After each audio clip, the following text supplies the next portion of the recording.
I have to thank you. Thank you for indulging. Hi everybody, I want to welcome you to Earth Day. Thank you so much for coming. The very first thing that we always must do, it's a protocol that our ancestors followed for millennia, and that is to acknowledge the nations whose territory we stand. We're standing on the ground of Algonquin territory. The world, as we know it, and everything in creation was made by the one that in my language, the Ganyagahaga language, called Sonkwayadisa. The one that come before all else, the great mystery, the Creator. Earth is our responsibility. To come together as one mind, as one body, as one spirit.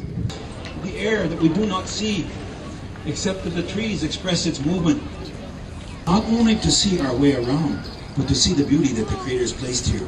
And as it traverses across the sky, its great energy feeds everything within its reach. Because the Creator gave us that free will, however you understand these things, know in your heart and your minds that the Creator has heard. And the ancestors are here with us. Every day is Earth Day.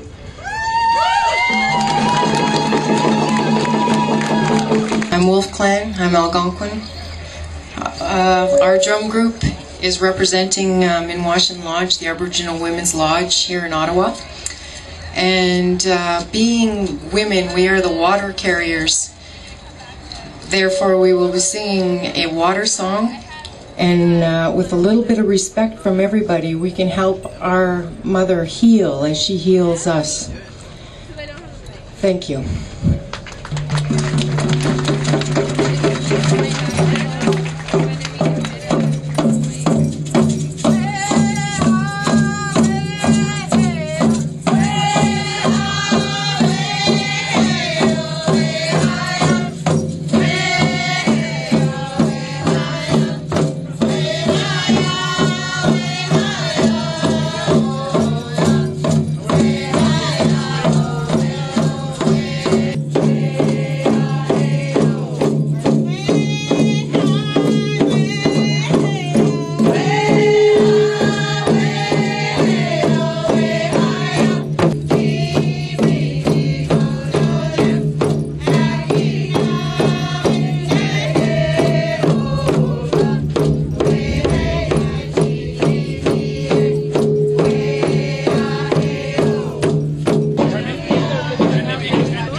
Provincially, federally, and internationally, we combine our forces to organize actions, influence government, and implement concrete solutions. Working in schools and communities from coast to coast, we are calling for and building a just and prosperous transition to the new Canada. And in the north, their Save hockey game had to be cancelled because ice was too slushy and not frozen.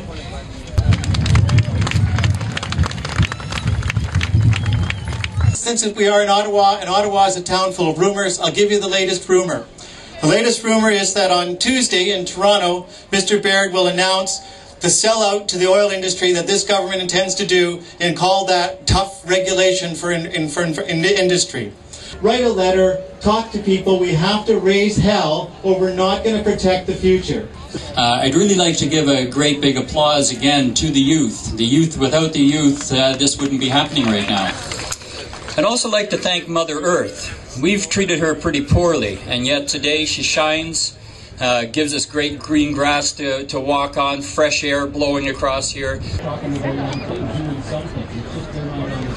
At what point did the weather change from a section into the news into the lead story? There's another story that's going on as well. There seems to be another story that's gaining traction, and that's the perpetual inaction of our government. Those who are ideologically opposed to climate change and to making change. Fighting climate change is achievable. Grassroots initiatives like this rally are having an impact. We see this reflected in the polls that come out this year.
We don't want more of your hot air!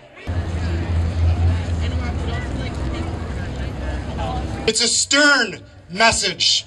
Yes, the message of Nicholas Stern, not the kind of garbage we received from Mr. Baird last week when Mr. Stern said we have to act now. Business as usual is not an option, and all of us have a responsibility, including the Prime Minister and the Minister of Environment. The important thing is that this is not a day of despair, this is a day of hope. Because the four opposition parties, the four of us, agree on what ought to be done. We agree on the principles of the absolutely new Clean Air and Climate Change Bill, which incorporates the whole idea of a national carbon budget. On l'a pas hérité de nos pères, on l'a emprunté de nos enfants. It does not have to be like this. The only thing that stands between us and victory on climate change is the Harper government. They designed a propaganda instrument to attempt to scare Canadians by saying that if we do the right thing to protect our children's future, it would bring economic ruin. Number one, that's a lie. It will not bring economic ruin to take action to protect our children's future. And what's wrong with you, Mr. Baird, that you think there's a price too high to pay to protect future generations? We have a moral responsibility here. We are not talking about small levels of damage when we talk about losing every coastal city.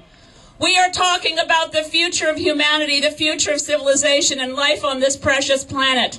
The good news is we can do this. We can reduce greenhouse gases. We can ride our bicycles. We can embrace the games the children are playing, and we can end the games behind me on Parliament Hill. Let's change the climate in Parliament.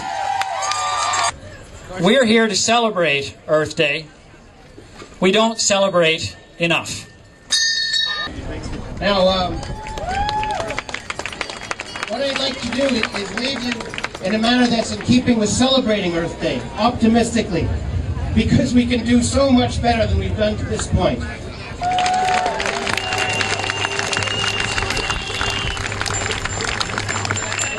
Are you ready?